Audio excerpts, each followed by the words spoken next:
Before you picture the cute penguins and seals of Antarctica, I need you to look down into the water. Forget tiny plankton and small fish. We are talking about creatures that defy logic and scale. I'm talking about spiders with leg spans longer than most small dogs crawling lazily around on the seafloor. I'm talking about the world's longest animal, a jellyfish with tentacles stretching farther than a blue whale, slowly drifting by. The Antarctic Ocean isn't just cold. It's a deep-sea nightmare where every creature is inexplicably colossal. The laws of nature here have completely failed. The freezing environment hasn't slowed down life. It's put it on steroids. This is the bizarre, terrifying world of polar gigantism. Most people are totally unaware of this phenomenon because it flips everything we know about biology upside down. Instead of shrinking in the cold to conserve energy, cold-blooded animals here are forced to get supersized, making small things big and big things huge. So, why is this impossible effect even happening in the first place? Why do things get colossal in the cold? The full answer isn't in the food supply, though that plays a minor role later, but instead in the water itself. This is the chemical cheat code. Cold water holds way more dissolved oxygen than warm water does. Think of it like this. For basically all animals, the larger the body, the more oxygen their cells need just to stay alive. In warm tropical waters, there just isn't enough oxygen to support truly super large invertebrates.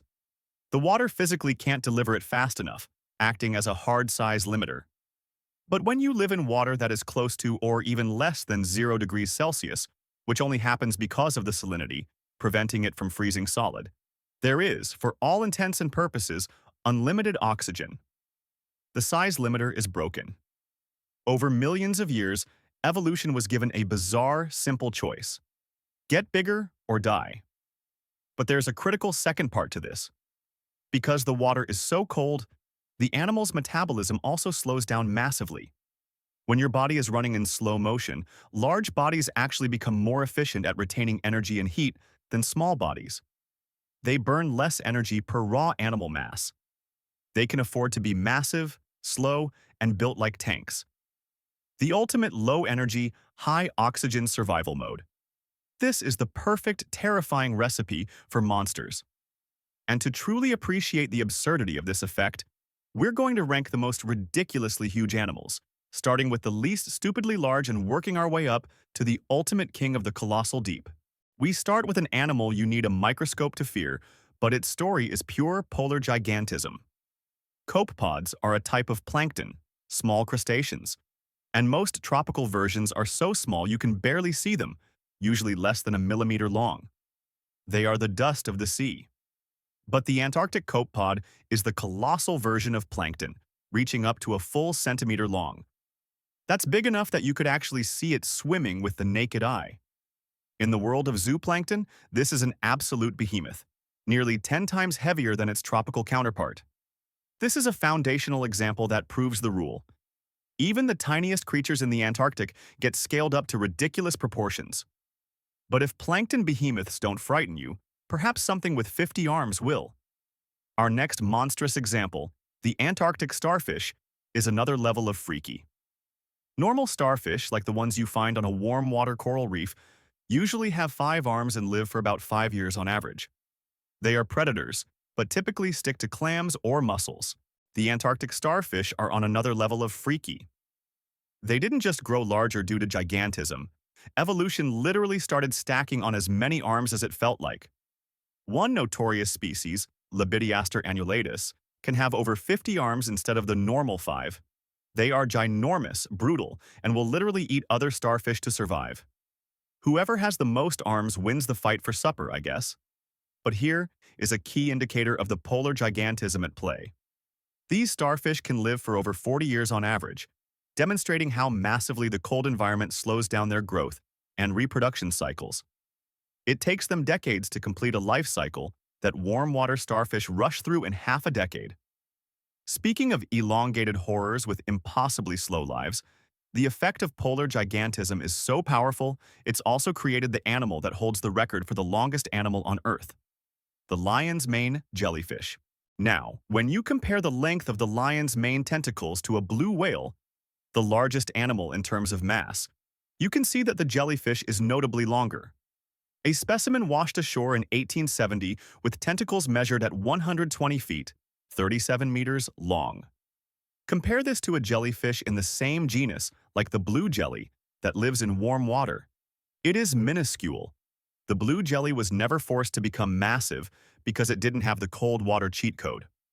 The lion's mane, which thrives in cold northern waters, shows the sheer scale of gigantism, forcing a mostly water-based organism to stretch itself out to dwarf the largest mammal in the world based purely on linear length.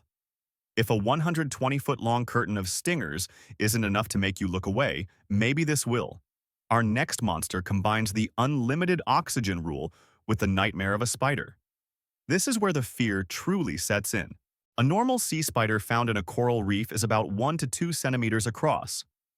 That's the size of your normal house spider. But find this exact same family of animal in the Antarctic Ocean, and it looks like a creature from another planet. This monster is over 2 feet across, about 70 centimeters, with a leg span longer than a beagle. And the reason for its size? It literally breathes through its legs. The high oxygen water allowed evolution to force these spiders to grow freakishly long legs just to absorb all that oxygen. This solved their survival problem and gave them a new, terrifying method of predation. They creep across the seafloor on those massive limbs, using them like stilts to step over sponges and corals. They then use their long proboscis like a grotesque straw, piercing something like a giant starfish and sucking out its insides like a milkshake. They aren't brawlers like crabs or lobsters. They are silent, massive, 8-legged vampires of the deep. The only thing more absurd than a spider that breathes through 2-foot legs is the creature that is the undisputed king of size, the colossal squid. This beast didn't just get big. It broke every single rule in the cephalopod rulebook to claim the title of the heaviest invertebrate on Earth. I know what you're thinking. Most people believe this is a case of deep-sea gigantism, but it's actually not just that. Colossal squids are found almost exclusively in the ocean surrounding Antarctica, swimming in waters close to or even below 0 degrees Celsius. This is their true home. See, colossal squids are actually a type of glass squid, a family named after a bunch of translucent squids that look like, well, glass. So why does the colossal squid look like anything but? This is the polar gigantism effect demanding radical change. In this cold environment, being see-through isn't that useful. The colossal squid's body traded transparency for thick flesh that's much better for insulation. It also developed reddish skin, which absorbs any light from bioluminescent prey, effectively giving it perfect stealth.